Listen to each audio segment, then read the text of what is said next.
r/Nosleep, posted by Reddit user G_A93. I survived a twisted game with the devil and came out on top. Part 2. I awoke in a panic, unsure of what my fate was. I darted upwards. I was in the elevator. No sign of the little girl. As I stood up, I noticed that I didn't have blood on my shirt anymore. As strange and pleasant as that was, I was well aware of how close I was to becoming one with that cursed floor. This game to keep my soul was taking a toll on me. I was questioning whether it was worth it. However, I couldn't justify staying in this elevator for eternity either. I looked at the buttons, and there was now a key over that third floor. Interesting how it might have gotten there. I pressed the third floor, and again was taken down another level. When the doors opened, I didn't wait for the goon to come drag me out. However, no one was awaiting me at this level. What was awaiting me was an area much smaller in comparison from the previous area. As the doors shut, I stood eagerly waiting for the rules. On this level, all that was on the paper was third floor, last man standing gets a ride to the fourth. I didn't understand at first, but that soon changed. The area I was in was covered with large boxes, like maybe it was a storage area. I turned to face the enclosure, and that's when I saw the man standing there. He was wearing an orange prison jumpsuit. In his hands, he held a knife. He screamed like a hardened warrior and made a mad dash towards me. I did the only thing I could do and ran away. With so little rules, I slightly hoped this floor would be easiest. Apparently, it might be the opposite. I ducked behind boxes, ran around corners, all while I had that psychopath with a knife chasing me. It finally occurred to me that I should have taken the weapons from the second floor. I don't know how I could have been so stupid. I was going to be well prepared for this floor. Then, like out of nowhere, it was quiet. I stopped, only able to hear the panting of my own breath. It was so silent, I could hear the mice running within the walls. I began to find out that being in this position was vastly scarier than having him chase me. I now couldn't gauge where he was. What was I to do? Walk into a potential trap? Or stay put awaiting a man with a weapon to find me? Every step I took felt like a leap towards my death. I retraced my steps backwards, keeping my eyes 360 degrees. As I walked, the silence became unbearable. Every sound made me jump. I realized I was near the elevator again. I took a look around. There was a foul stench in the air, that of a rotting animal. That's when I felt it. A drop of liquid on my head. I peered upwards, and there were more bodies hanging from the piping above, all with cut throats, dripping blood from their various puncture wounds. I nearly screamed. One of the bodies seemed to react to me looking up.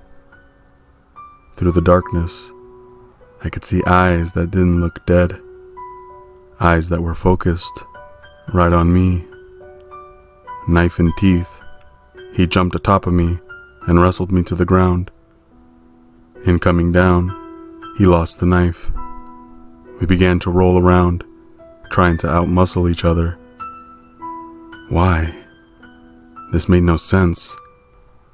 Why would I go through all the trouble of completing tasks from previous floors and having to battle to death with this ogre of a man?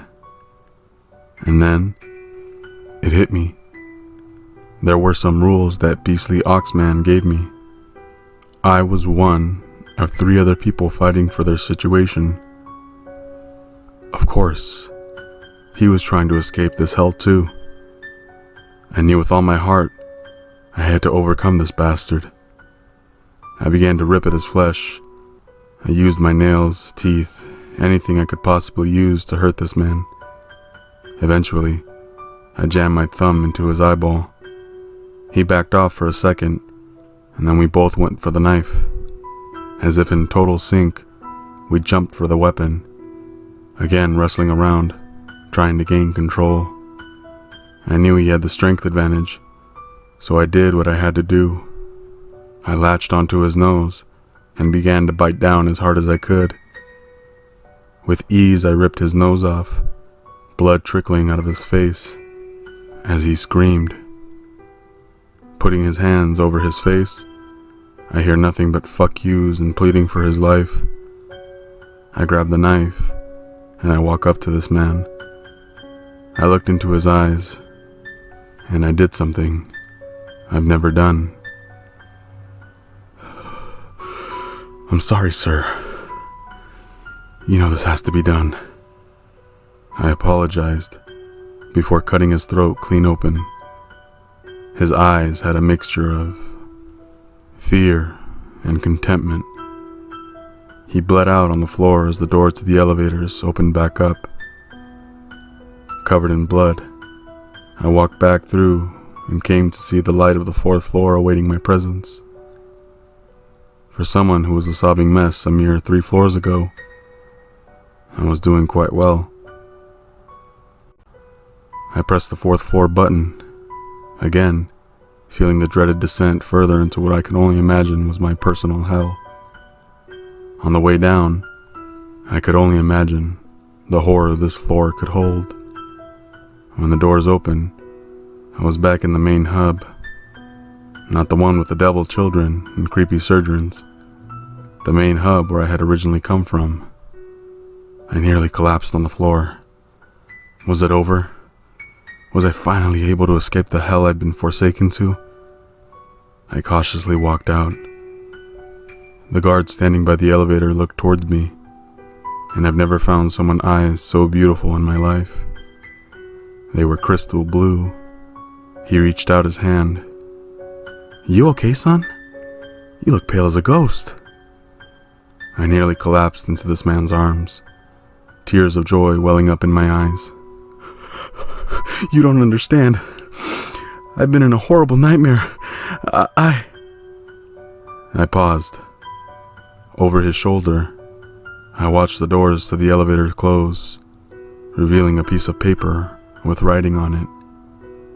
I watched on in horror as the paper stared me down, almost mocking me. I raised my body from this man's shoulders, and I once again was greeted with a security goon, cold, dead black eyes back in his sockets.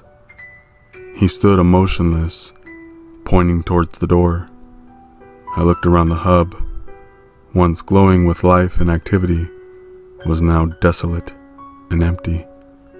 Much like my first encounter, I stepped away from the goon and made my way to the door. The rules read, 4th floor. This area will constantly change. You will not find your way back alone. The only one who can help you is the nurse with her surgical mask on. Do not question the nurse. Questioning can lead to death. Watch out for the wall people down the halls. They can reach out to you, and you will become one of them. If you see a man staring at a painting in one of the halls, ask him his opinion on the piece. Never leave before he's done explaining. He may want to feed you to the wall people if you do. There is a grieving mother crying within the halls. Do not make eye contact with her, or be prepared to face a terrifying demon. Great. A changing labyrinth. That's all I need to get through by trusting another one of these freaks. Some deal. Without a moment's notice, I turn around to begin my journey. The area now resembled the hub again, teeming with life. My excitement dies instantly. remembering that this area will constantly change. I looked back at the elevator, and it was gone, nowhere to be found. As I began my search, I had many people looking in my direction, probably because I was covered in a man's blood. I came to a crossroads in the lobby. I opted to go right. As I was walking down this hall, I noticed that the lighting began to flicker. The area had become more grim. I hadn't seen a staff member since the hub. And just then, I looked back. The hub was once again gray and dead. I kept my focus forward and continued my search. Halfway down this hall, I heard a sobbing woman. I took it as the grieving mother and played it safe and decided to walk back towards the hub. On my way back, I felt a pull on my shoulder. When I turned around, there was no one there. My heart racing, I suddenly felt more vulnerable. I began to pick up my pace. I was nearly to the hub when I was pulled by my left ankle towards the wall. What I saw was a hand wrapped around my ankle, but not a regular hand. It was almost like if the wall was made of rubber and the hand reached out through it. The wall people. I pulled and pulled until that thing let me go. Soon, I saw more hands reaching out from the walls, each one grabbing without a purpose, violent swings of punches and grabs. As I calmed my breathing, I could hear the silent whimpers of desperation within the walls. Maybe these weren't monsters. Maybe they were unfortunate souls who lost their battle here on this floor. Standing tall, I found that if I hugged the middle of the hall, these things couldn't reach me. I came to the hub, where things seemed to be back to normal again. No elevator, though. No nurse in a surgical mask. I looked around, taking in the seemingly normal sight. Even though I knew it was all horseshit, I went to look down the other hall when I saw a man staring at a painting across the hub where the elevator was originally. I remembered the rule, so I went up to him. Nice painting, huh? I started. What? This hunk of shit? I tell you, slap some paint on your hands and hit the wall and they'll call it art. Garbage. Absolute garbage. The man replied. I was beginning to walk away when he continued. And another thing, why so much red? I mean, couldn't they have picked more color? Absolute disgrace. I felt my nerves starting to be tested. The man kept stopping and continuing. What should have been a 3-minute conversation was going on forever. Well, jeez, I can't believe the time. I'm late. He then removed the painting on the wall and walked into the wall. I guess he was more than a spectator. After that side action, I continued my search for the nurse. Funnily enough, the area had stayed pretty consistent since I talked to the man. I decided to see if there was any way another nurse could point me into maybe a lounge area or a nurse's station. I walked up to one of them, standing at the corner. I tapped her shoulder. "Excuse me, miss. Could you..." I stopped mid-sentence when I noticed the woman wearing the nurse's outfit turn around, tears streaming down her face, silently sobbing. I looked right into the eyes of the grieving mother. No one fucking told me these bitches were tricksters too. I immediately bolted. I could hear her shriek in anger as she began after me, running through the halls trying to find any shelter. I came upon a loose chair leg from a bench. I ripped it off and immediately turned around to face the woman. She snarled and looked at me with demented eyes, a mixture of pain and anger projecting from her mouth. She then lunged for me, hands ready to tear through my flesh. Before she could, I slammed the bench leg over her head. I began to beat her in the head. Each pounding, her cries and shrieks became less and less vocal, until her mouth shut. Once again covered in fresh blood, I huffed and puffed, trying to shake off the nerves from this cursed place. I nearly felt like crying once I looked down the hall to see the hub once again desolate, and now in the total opposite direction from where I had come from. Everything was backwards, left blended with right. I began to feel anxious. I couldn't breathe, like my throat was shutting tight. That's when I heard, "Can I help you, sir?" A sweet voice pierced my misery. I looked up to see a beautiful young nurse, wearing a surgical mask. I nearly kissed the poor woman when I screamed, "Yes, please, I need to get to the elevator, please." She laughed and said okay, and to follow her. She took me by my hands, and we walked through several doors, entering doors on the right side and coming out the same hall from the left side. We went upstairs just to end up back at the main hub, and though it felt repetitive, I never dared question her. We reached the hub once again, but this time, the elevator door was there and open. I nearly dropped to my knees. I thanked her as I boarded the elevator. I was finally on my way to the final floor. I was finally on my way to my life again. As the elevator door shut, she removed her mask, and before the door closed, she exposed her sharpened fangs, full of blood, and flashed a disturbing smile at me. I quickly pressed level 5 in a state of shock and horror.